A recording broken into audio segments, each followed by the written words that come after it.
Congratulations on reaching the 30th anniversary of The Fugitive. That's pretty awesome. You mean still being alive and 30 years later, you mean? Hey, I can still recall the day that I saw the film in theaters with my parents and my dad reciting lines from the movie the whole evening afterward. It was pretty entertaining.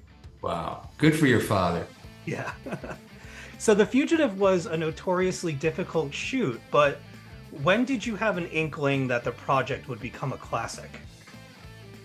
People use this term notoriously difficult. I didn't feel that, we were Okay. just doing, I guess in perspective, because the script was being worked on and there were other issues about whether people were going to do this or that. But I didn't feel it was difficult. It was just, work we had to do. I found it being very creative. But anyway, I've told this story before. James Newton Howard came to see me a few weeks into shooting, and there were some cut sequences that we looked at in my hotel room. And watching that, I had this inkling that this is a movie that could play to grandmothers and grandchildren, because you cared about this man. It was a unjustly accused man you had great empathy for, and I thought it could transcend cover a lot of audiences in terms of its appreciation. Oh, absolutely. I remember, it's funny how vivid my memory is of this, that I remember the audience being quite mixed when we went to the theater that day. So was Under Siege the movie that paved the way for The Fugitive? And how was working with Harrison Ford a presumably different experience than working with Steven Seagal? Well, Under Siege was the movie that he saw and said, yes, let's get this kid to direct it. Let's get this guy to direct the movie. And that was just, he just saw this movie and said, I like the way the action was and the realities of it. And it was great to work with Harrison. I mean, he's a real pro. He's a team player. He knows everybody's job and cares about everybody. He's not arrogant. And we were both from Chicago, from about the same generation, so we related to a lot of things. And we didn't watch The Fugitive in the 60s. We were busy doing other things. And we had to adapt this thing into a modern thriller.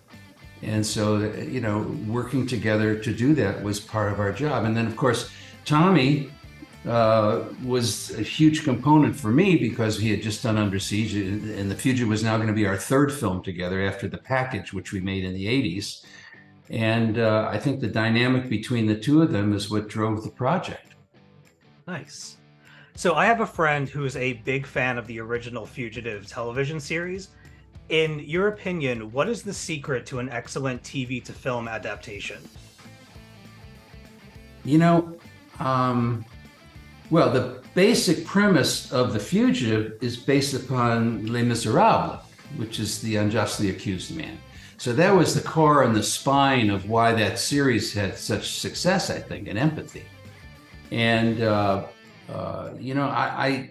think that we didn't watch The Fugitive. I watched a couple of sequences. I saw the train crash and a few other things like that. But our job was just to create a standalone thriller. And actually, the plot for that movie, for The Fugitive, came in some ways from my sister, who was a nurse, who came up. I said, Joe, what could get a doctor in a lot of trouble? The script was very convoluted that I got. And she talked to a young resident at Steve Seigh who said, what if there's a drug protocol that's not working and the doctor's opposed to it and they want to shut him up? And that became the plot. So it sort of evolved magically and through great blessings from different people contributing. Fascinating.